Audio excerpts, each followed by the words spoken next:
Alright, so today's topic is going to be cooling fans. So if you've seen my videos before, then you'll know that I swapped out the mechanical fan because the bearing was shot and put in a second electric fan. And that was great and all, it worked pretty well, except for like extreme conditions, like if you're running on the beach or in deep snow or doing lots of donuts or something where the revs are staying high for long periods of time, you're going to want better cooling.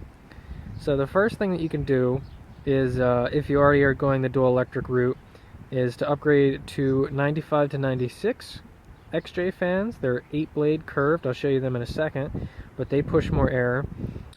So if we come over here, this is the original Renix. You can see it's very flat, large blades. It's very inefficient, doesn't pull a lot of air.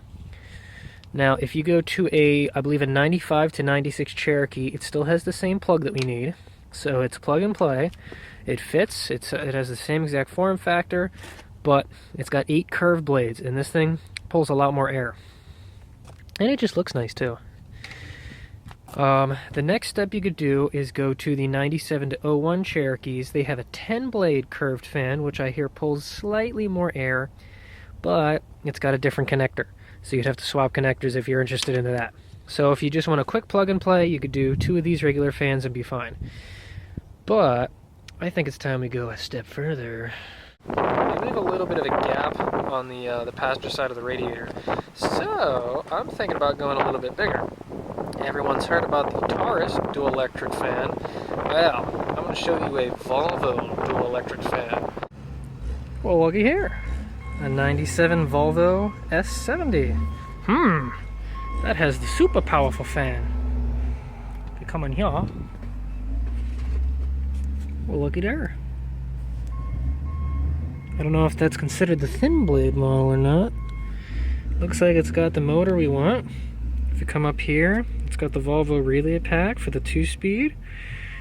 All the connectors and everything in there. We might have found ourselves something beautiful.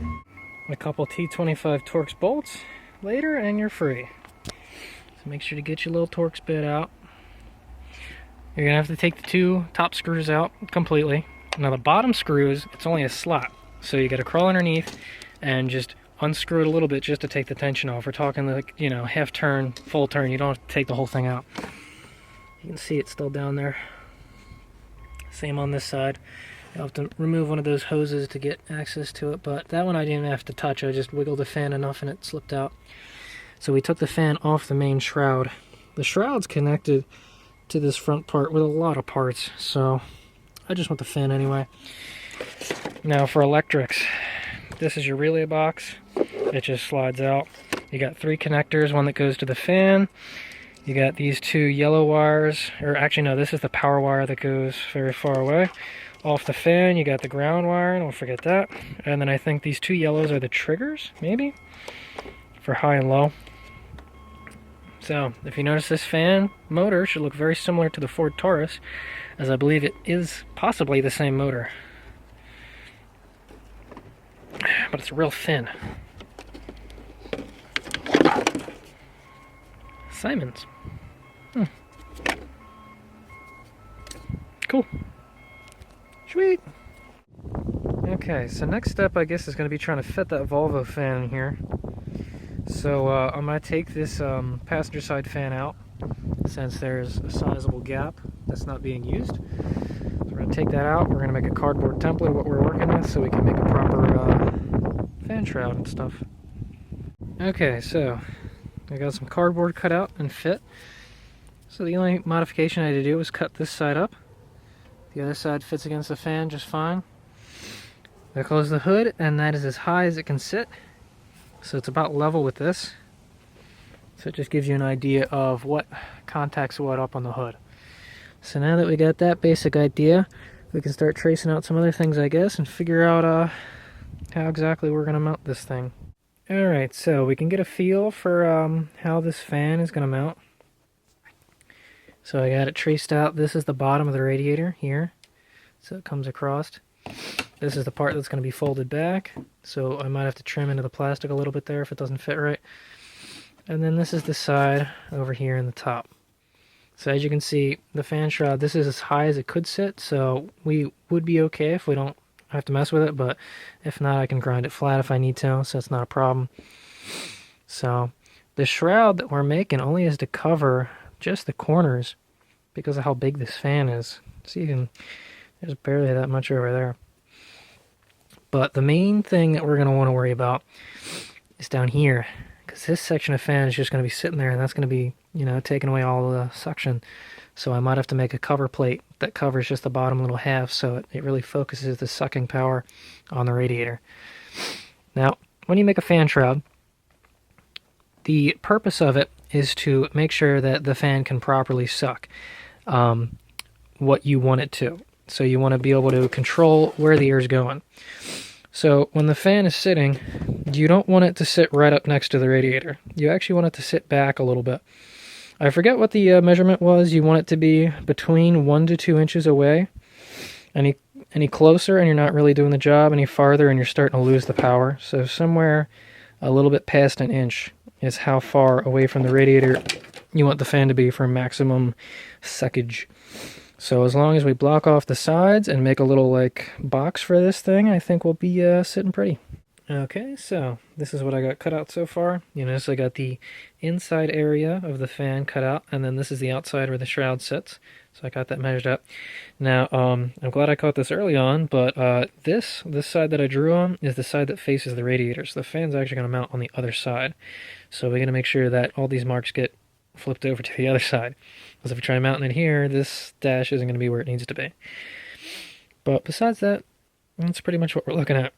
This part right here, that's where the radiator cuts off. So this is the bottom of the radiator, and this is the top of the radiator. And we can't really move the fan up too much further. So that's fine though, because that's exactly where the fan starts. So what we're going to have to do, this part of the fan actually sticks out a little bit. So we're going to still have to cut this so that it sits flat. And then I guess we'll have to build out something if we want to actually cover that up. So we'll see what we can come up with. Okay. So got our cardboard template just sitting up here, and we can check our clearances. Now this isn't exactly perfect because it's hard to get this thing up, and part of it might have to do with that corner getting stuck.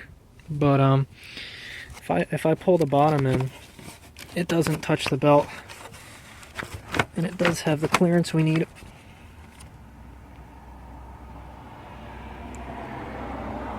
So it's hard to tell, but we're not going to have any contact issues there. For the most part, this should work pretty well. And you can see we are right next to this one over here, so we can't move it to the right anymore, but that's fine, because that means that we're getting just about as much as possible. If we come underneath, you can see how far down the fan hangs.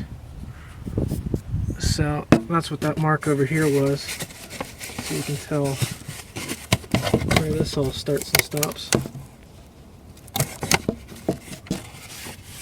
So we got 2 mounting points we can work with down at the bottom. We have one of those slips down there, which we may or may not be able to use, depending on how we build this shroud. Oh, I don't know if I want to cut that.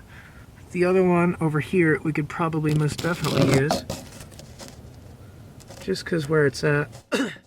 So that one we should definitely be able to get away with using. So now we just got to work on refining it and getting it to fit in there nicely, and you know, all that wonderful little custom stuff.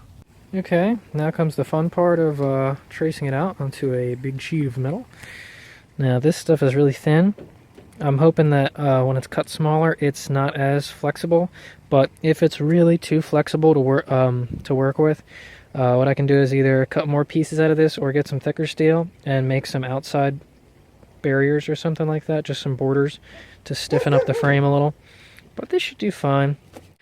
We got it cut out for the most part, so now I'm working on little things. I just got the foot done, so I cut this out, and to make the foot stronger, I actually cut here and folded it over, so it's actually 2 layers thick. So it's folded over, so it gives it a little more strength to hold it. Now this part right here is just a corner in the support, so I'm going to cut this out.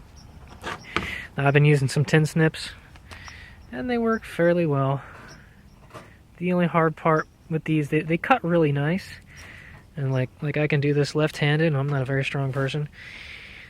But the problem is, when you're trying to go for really long pieces of metal, the metal doesn't bend enough for you to get the scissors in there properly, so you gotta like hold it sideways and shit.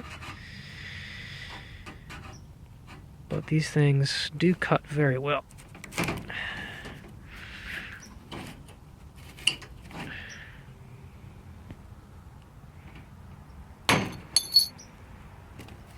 Nice. Let's see how this fits.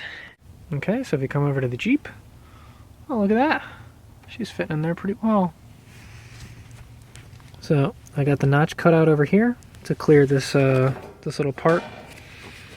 And you notice the little foot sits in there, so that's cool.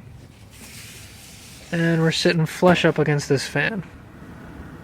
So that's cool. So before we get too far, I closed the hood so we can see how the contact is.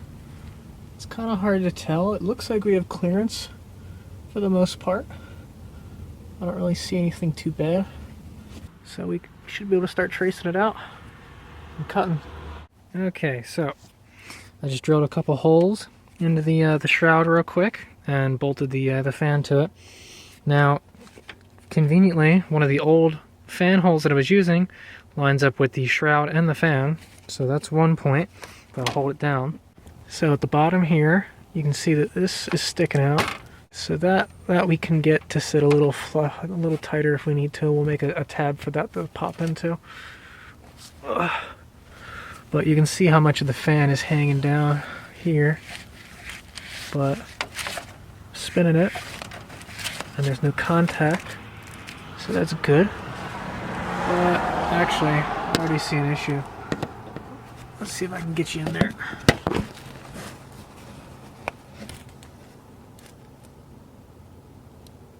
That bar right there on the radiator.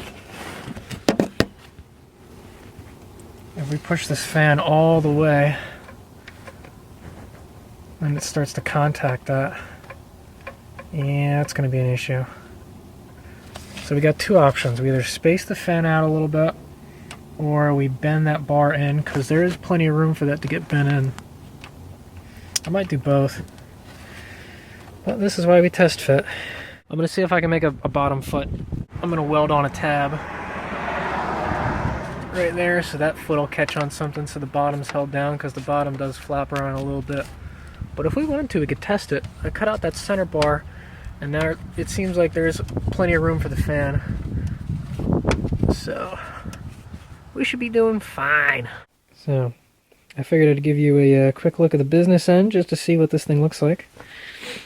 So you can see the two sides down here that are folded, so that reaches with the top. This side, this foot down here that I modified so that it actually sticks out a little bit. And that gives us the clearance so that these blades don't contact the bottom of the radiator. This side I made a new foot for it, and I'm probably going to weld that in there just so that she doesn't go anywhere. Although this screw is basically good enough, I just want to do a better job. But besides that, this is all set. I want to flip all these screws around so the studs stick out, that way they don't get caught or anything when they're going down. So we'll have to go to the hardware store and maybe pick up some nice bolts or something. This edge over here is folded in so that it sits against the radiator better. So that's about as sealed as we're going to get, unless we put a cover piece down here, which I may or may not worry about. But I figured I'd give you a good look at it. There ain't much on the other side. Just a couple bends here and there, but there you go. It's a bootleg shroud for you. Okay, look at that. Amazing what a little paint job does. Went to the hardware store and got myself some 1/4 inch by 1/2 inch screws. Using machine screws. And I got some nylon locking nuts, so that way they don't accidentally back off later on. Okay, cool. I think we're ready to go. I put one more screw in the top to hold it all together, so I think it's ready to mount. So I test mounted this thing, and everything seemed pretty good. But then I realized, how am I going to attach this guy? I don't know where this relay fan controller is going to sit. The problem is the wires aren't that long off the fan, so it's got to be relatively close. And if you notice at the top, the way that this was connected on the Volvo, it just slid in. but I don't have a way to mount it on the top. But they also have some mounts in the back. So I cut myself out a little tab, measured it up and welded it. So now I'll just take this guy and slide it up in there. It's more of a two-hand job. It's a tight fit. But basically, now the relay controller will sit right next to the fan.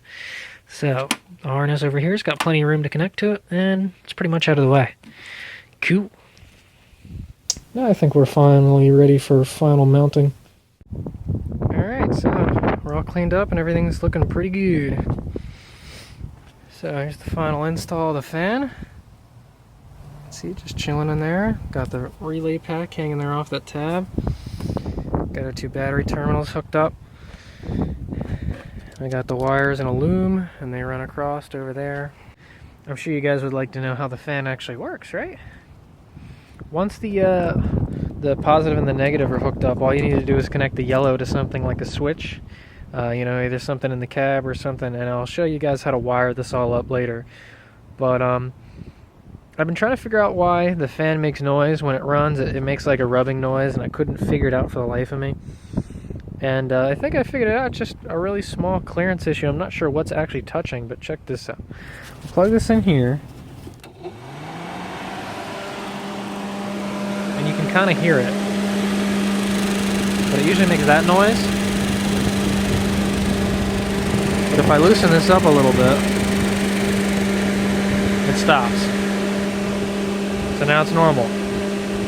So I guess the fan was just touching something somewhere, unless something's a little warped or distorted.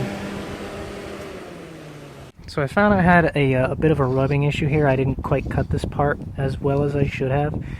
So now it's trimmed, because you can actually see where it was wearing into the fan. I guess for some reason this part of the shroud is closer than everything else.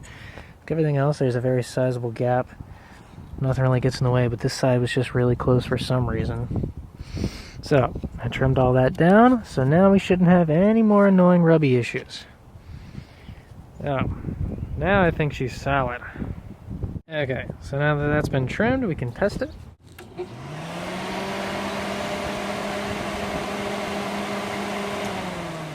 Sounds pretty good. Let's try high.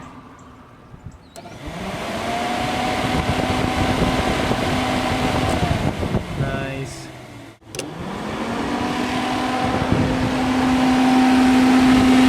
So that blows pretty hard. That blows decent. This thing on high definitely blows a lot more air though.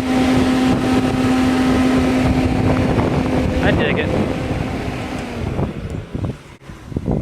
So, if this little setup right here doesn't keep the stroker cool, I might have to try some other things. Other ideas I got are most likely hood vents at some point to let all the hot air out, and possibly a transcooler, because I do notice temperature creep on the highway after long drives, so that might be next. But there you go. That's how to install, you know, a Taurus fan, or really any fan, if you need ideas for trying to make your own fan shroud and shit like that. So next video we're going to learn how we wire all this up and get it to work on its own.